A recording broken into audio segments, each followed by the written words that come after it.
మాది కర్ణాటక రాష్ట్రం. మా నాన్నగారు కన్నడ, మా అమ్మగారు తమిళ్. కన్నడ తమిళ్ ఫ్యామిలీలో పుట్టిన వ్యక్తి నేను. మా నాన్నగారు కన్నడ కుటుంబానికి చెందిన వాళ్ళు. భయంకరమైన విగ్రహారాధన, ప్రభుని గురించి తెలియదు వాళ్ళకి, యేసు ప్రభు గురించి తెలియదు వాళ్ళకి. ఇప్పటికీ చాలామంది అమాయకత్వంలోనే సాగిపోతున్నారు. పెద్ద కుటుంబం, మా నాన్నోళ్ళు ఇంచుమించు 20 మంది, 17 మంది అన్నదమ్ముళ్ళు, 3 అక్క చెల్లెలు అంటే పెద్ద ఫ్యామిలీ, చాలా పెద్ద కుటుంబం. మేబీ నేను అనుకుంటున్నా ఆ ఊర్లో సగం మంది బంధువులే ఉంటారు అనుకుంటున్నాను. ఆ ఊర్లో పెద్ద పెద్ద పదవులు ఉన్నారు కుటుంబ సభ్యులు, కానీ ఎవరు యేసు ప్రభు నమ్ముకోలేదు. మరి మా అమ్మగారు మాత్రం కొంచెం, మా అమ్మగారికి యేసు ప్రభు గురించి తెలుసు. ఆమె కూడా వివాహం చేసుకుని మా నాన్నగారి ఇంటికి వెళ్ళిన తర్వాత ఆమె కూడా భక్తి, ప్రార్థన ఇవన్నీ మానేసి వాళ్ళలో కలిసిపోయి, తప్పదు కదండి, ఆడపిల్లలకి అదే సమస్యలు కదా, వాళ్ళతో కలిసిపోయి వాళ్ళ కార్యక్రమాలు నిమగ్నమై జీవిస్తున్న రోజులు అవి. మరి అది ఎవరు చేసిన పాపమో తెలీదు, ఎవరు చేసిన శాపమో తెలియదండి. ఏ పాపం వల్ల ఇచ్చిన శాపమో తెలియదు కానండి. మా ఇంట్లో వరుసగా 6 సంతానంలో ఒకరి తర్వాత ఒకరు చనిపోతూ వస్తున్నారనమాట. అంటే ఒకరు చనిపోతారు, ఆ తర్వాత పుట్టిన బిడ్డకి అంటే ఎవరో చెప్పారంటే మా అమ్మకు, మరి మా నాన్నకి చెప్పారు, కానీ చనిపోయిన బిడ్డ పేరు పెడితే ఆ బిడ్డ బతుకుతుందని చెప్తే మరి అలాగే వాళ్ళు నమ్మారు కాబట్టి అలా జరిగింది. ఒక అక్క చనిపోయారు, ఆ తర్వాత ఇంకొక అక్క పుట్టారు.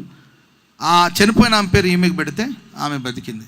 ఆ తర్వాత ఇంకొక అమ్మాయి పుట్టిందండి, ఆ అమ్మాయి కూడా చనిపోయింది.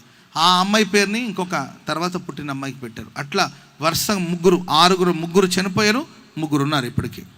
3 చనిపోయారు, 3 మిగిలారు. ఆ తర్వాత చనిపోయే వరుస ఎవరిదంటే నాదనమాట.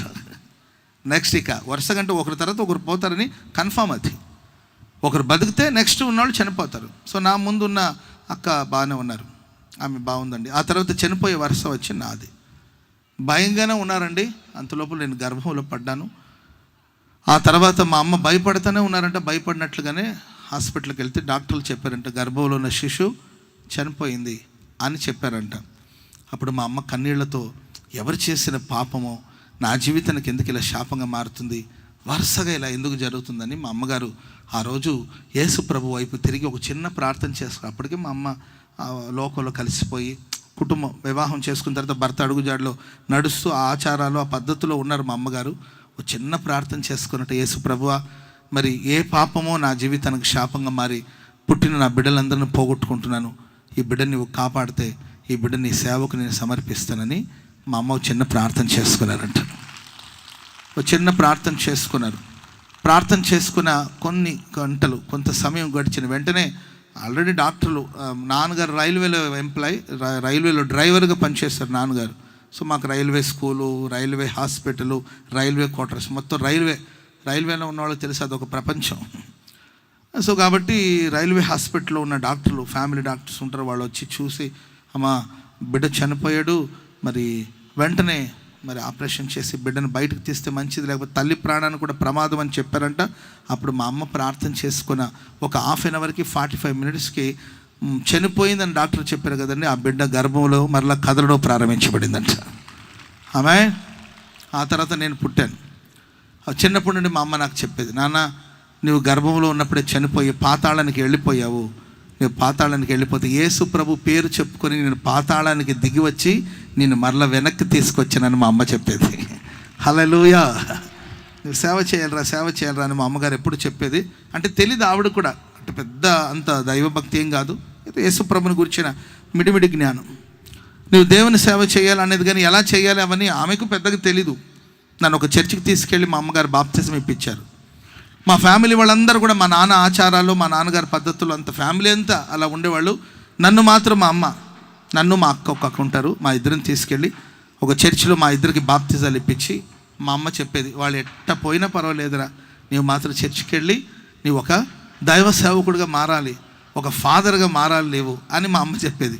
చిన్నప్పుడు మాకేం తెలుస్తుంది, చిన్న వయసులో తీసుకెళ్ళి అక్కడ ఆ చర్చిలో నాకు అబ్రహాం అని పేరు పెట్టారు. స్తోత్రం చెప్పండి అది గట్టిగా. అబ్రహాం అనే పేరుకి అర్థం ఏంటో కూడా నాకు తెలీదు. అప్పుడు నాకు కొంచెం తెలివి వచ్చిన తర్వాత నేను అడిగాను, అబ్రహాం అంటే ఏంటి, ఎవరు అని అడిగితే, అబ్రహాం అంటే చాలా గొప్పవాడు అంట. ఎవరంటండి? చాలా గొప్పవాడు. ఎక్కడుంటాడు ఆయన అంటే, ఆయన చాలా గొప్పవాడు అంటారా. నీవు అంత గొప్పోడవ్వాలని మా అమ్మ చెప్పేది. ఆ తర్వాత ఆ చర్చిలో ఉన్నవాళ్ళు కూడా నాతో చెప్పేవాడు. సరే ప్రియులారా, నేను ఎదిగే కొద్దిగా మరి ఎందుకో తెలీదు నాకు కొంచెం జ్ఞానం వచ్చే ఆ సమయానికి ఏదో చీకటి సంబంధమైన కార్యక్రమాలు, లోకపు ఆత్మ, చీకటి క్రియలు నన్ను వెంటాడుతూ ఉండేది. నేను కొంతకాలం మా బంధువుల ఇంట్లో చదువుకున్నాను. ఆ ఇంట్లో ఉన్న బంధువులు అంటే మా అన్నయ్య వాళ్ళ ఫ్యామిలీ, వాళ్ళ కుటుంబాలు ఉండేవాళ్ళు. వాళ్ళు భయంకరమైన కార్యక్రమాలు ఉండేవాళ్ళు. లైవ్లో అవన్నీ చెప్పలేము మేము. భయంకరమైన కార్యక్రమాలు ఉండేవాళ్ళు. వాళ్ళ ఒంట్లోకి ఏదో స్పిరిట్ వచ్చేదనమాట. ఆ ఒంట్లో స్పిరిట్ వచ్చేది. ఆ ఇంట్లో మా మా మా వదిన వాళ్ళ బ్రదర్ ఉండేవాడు. ఆయన ఒంటి మీదకి ఏదో స్పిరిట్ లాగా వచ్చేదండి. ఆయన ఊగిపోయి పరిగెత్తుకుంటూ వెళ్ళి చెట్టెక్కేసేవాడు. ఏదో వింత వింత పనులనే చేస్తుండేవాళ్ళు. నేను వాళ్ళ ఇంట్లో కొంతకాలం ఉన్నాను.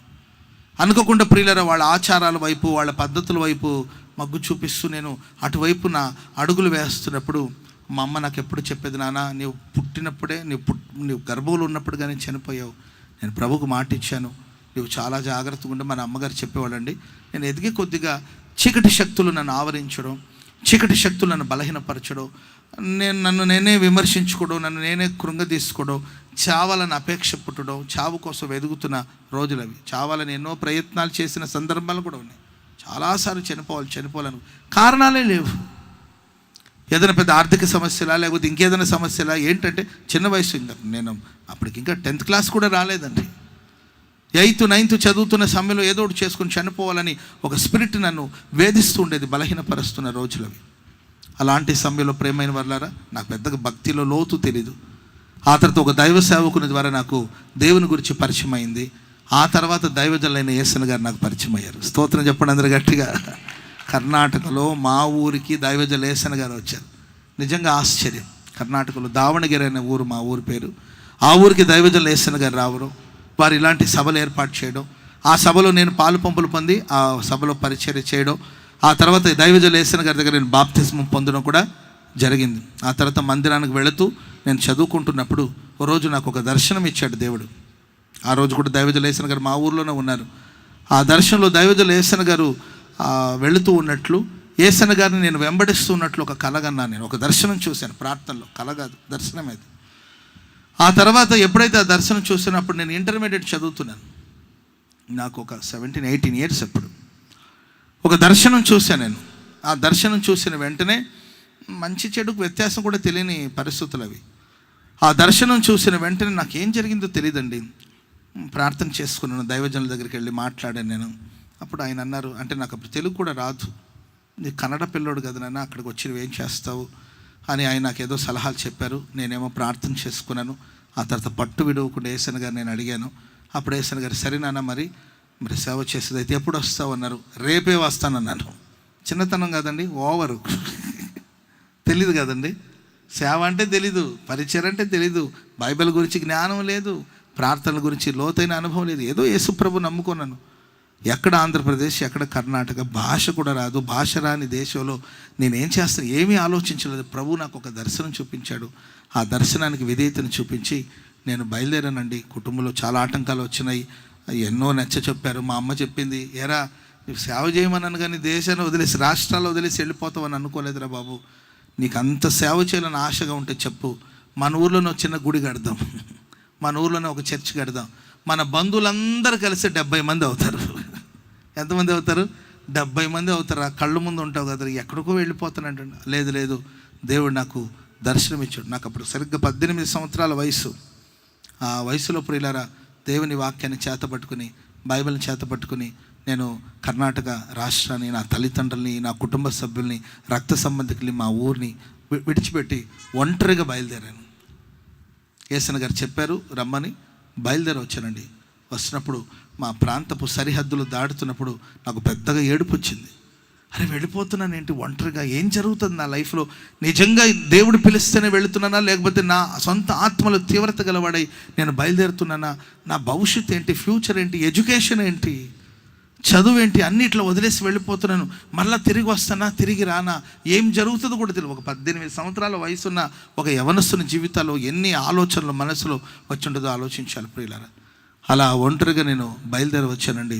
ఇక్కడికి వస్తే భాష రాదు, ఇక్కడ పరిస్థితులు అర్థం కాదు, ఎన్నో పోరాటాలు ఎదుర్కోవాల్సిన పరిస్థితి వచ్చింది. కానీ నా ఆత్మీయ తండ్రి అయిన దైవజుల యేసన్న గారు, ఆ రోజులో ఉన్న దైవ సేవకురాలు మేరక్క గారు ప్రేమ అభిమానం చూపించారు, అనేక విషయాలు నేర్పించారు, నన్ను ధైర్యపరిచారు.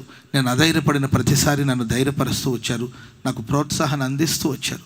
ఎక్కడ వాడో కదా ఈ అబ్బాయి, ఎక్కడ వాడో కదా ఇతని మీద అంత అభిమానం చూపాల్సిన అవసరం ఉందని అనుకోకుండా దేవుని ప్రేమను బట్టి అపరిమితమైన ప్రేమను చూపించారు, ఆదరిస్తూ వచ్చారు, ధైర్యపరుస్తూ వచ్చారు. అప్పట్లో ఫోన్లు అవన్నీ కూడా లేవు కదండి. కుటుంబాన్ని వదిలేసి వచ్చేసాను. తర్వాత నా కుటుంబానికి వెళ్ళడం, ఇంటికి వెళ్ళడం కూడా లేదండి. పరిశుద్ధుల పాదాల దగ్గర ఉండి సేవ నేర్చుకోవడం ప్రారంభించాను. అలా ఆరంభించబడిన నా జీవితం ఒంటరిగా ఏంటంటే భీకర ధ్వని కలిగిన పాడైన ఎడారిలో యాకోబు ఏ విధంగా ప్రయాణం చేసుకుంటూ వచ్చాడో ఆ విధంగా ఎన్నో సమస్యలు, ఎత్తుపళ్ళాలు, పోరాటాలు అవన్నీ దాటుకుంటూ వచ్చాను. ప్రియులారా, దాదాపుకి ఇప్పటికి 24 సంవత్సరాలు ఆ రోజు ఒంటరిగా బయలుదేరి వచ్చిన నా జీవితాన్ని ఈరోజు మహిమకరంగా ప్రభు మార్చుచున్నాడు. మహిమకరంగా దేవుడు మార్చి ఉన్నాడు. హోసన్నా మినిస్ట్రీస్కి దేవుడు ఆశీర్వాదకరంగా మార్చి ఒక విలువైన పాత్రగా ప్రభు నన్ను వాడుకుంటున్నాడు. ప్రపంచాలు అనేక దేశాలకు దేవుడు తీసుకెళ్ళాడు. అనేక దేశాలకు వెళ్ళి నేను దేవుని సాక్ష్యాన్ని పంచుకుంటూ వచ్చాను.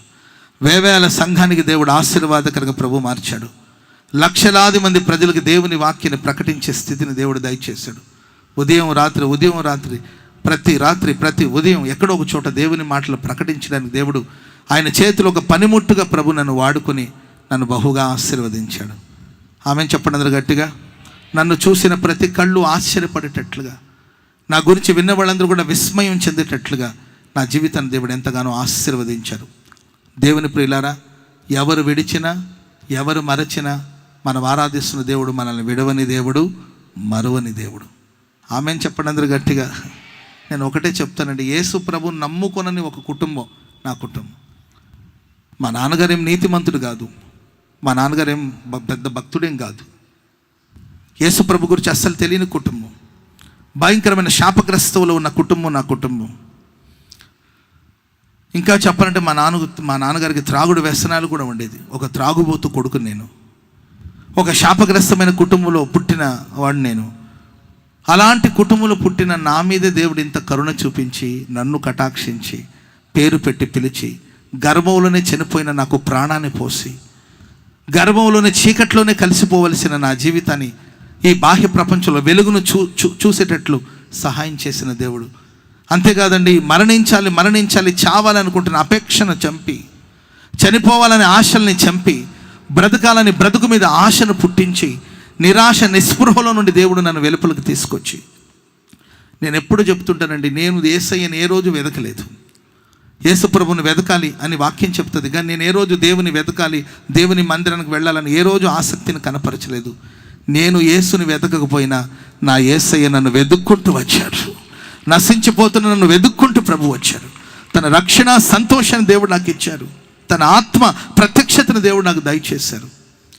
నిరాకరించబడి, తృణీకరించబడి, ధిక్కరించబడిన స్థితిలో ఉన్న నన్ను ఒక విలువైన పాత్రగా ప్రభు నన్ను మార్చుకొని ఈరోజు ఆశీర్వాదకరంగా నడిపిస్తున్నారు. నేను చెప్పే మాట ఏంటంటే, ఒక అన్యుని కుటుంబంలో, ఒక లోకంలో పాపంలో శాపంలో ఉన్న కుటుంబంలో పుట్టిన నన్నే ఎంతగా ఆశీర్వదిస్తే, ఈ రాత్రి ఈ మైదానంలో వాతావరణం ప్రతికూలంగా ఉన్నా కూడా పట్టించుకోకుండా మీరందరూ ఇక్కడ కూర్చొని ఉన్నారండి.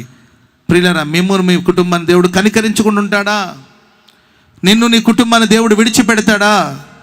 దేవుడు నిన్ను మరిచిపోతాడా? ఆయన ఎన్నడూ తన ప్రజల్ని విడనాడడు, ఎడబాయడు.